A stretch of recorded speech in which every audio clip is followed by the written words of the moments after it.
من عميد ركن وقائد اللواء 145.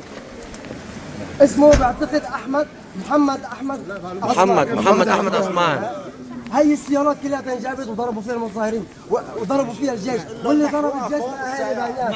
هيدي شغله مصوره من من جهه الاوز انضربت وبالاسامي، والناس انعرفت مين هني وذكر اسامينا قبل شوي. وبعدين ونحن بنقول لكل انسان حر ابن حر، نحن عم ندافع ما بس عن شيء اسمه كرامه، ما بس عن شيء اسمه ديانه، عم ندافع بالاول وبالاخير عن عرضنا وشرفنا وامانتنا بين الناس.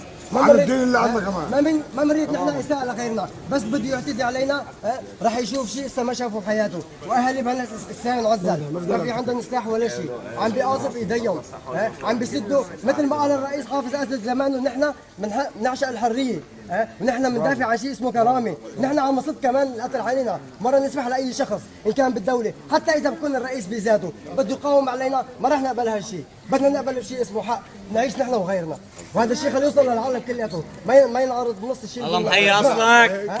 بدنا نحن السلام، ما بدنا غدر. الناس اللي غدرت فينا هي اصحابنا، ليش؟ هذا الشيء رح ياثر على الكل، يرجعوا يكمشوا الناس اللي فتنت هون، واذا ما كمشت نحن رح نحاسبهم. اذا ما في دوله تحاسب على الشيء اللي عم بيصير، الشعب هو رح يحاسب، والكلمه الاول والاخير هي للشعب. لا